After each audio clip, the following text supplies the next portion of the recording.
의약품, 화장품, 식품 등이 사람에게 위험하진 않은지, 어떤 효과를 얼마나 불러올 수 있는지 예측하는 데 활용되는 동물 실험.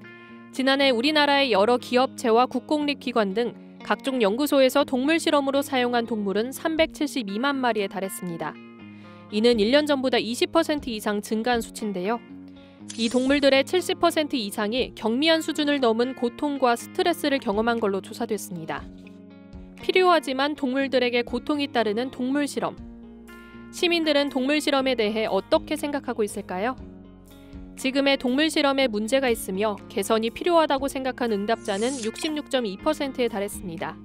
동물 실험을 대체할 방법이 있는 경우 현행 동물 실험을 지속하는 것에 찬성하는 이는 39.6%였죠.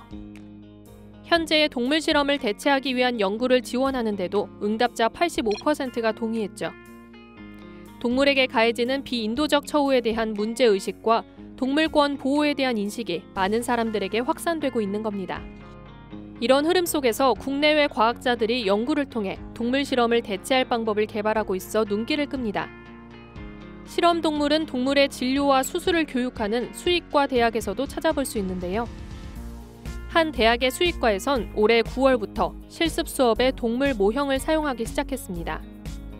기존에는 동물 사체를 사용했는데 이 중 일부를 개와 고양이 모형으로 대체한 것이죠.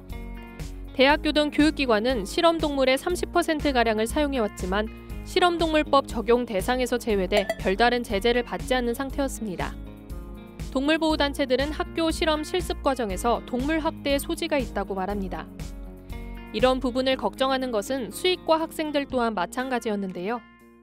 생리 실습하는 경우에는 살아있는 쥐나 토끼 같은 동물들을 직접 안락사시키는 경우가 있거든요. 살아있는 동물이 우리 손에 의해서 몇 초 안에 죽는 거니까 심리적인 부담이 생기기도 하는데 주사기를 놓을 때도 저희가 정확하게 못 놓아서 장기를 뚫거나 아니면 엉뚱한 데를 찌를까 봐 걱정이. 동물 모형 실습은 동물의 고통과 희생을 줄이고자 하는 사회적 분위기에도 부합하지만 학생이 실습 과정을 완전히 익힐 때까지 반복적으로 사용할 수 있다는 장점도 있습니다. 기존 동물 실습의 한계도 보완할 수 있는 거죠.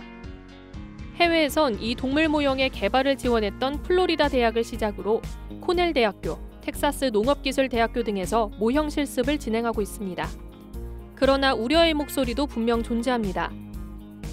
수의사는 실제 동물을 상대로 직접 진료와 수술을 진행해야 하기에 실습 경험이 매우 중요합니다. 하지만 현재까지 동물 모형은 종류가 다양하지 않아 충분한 경험을 쌓기가 쉽지 않습니다.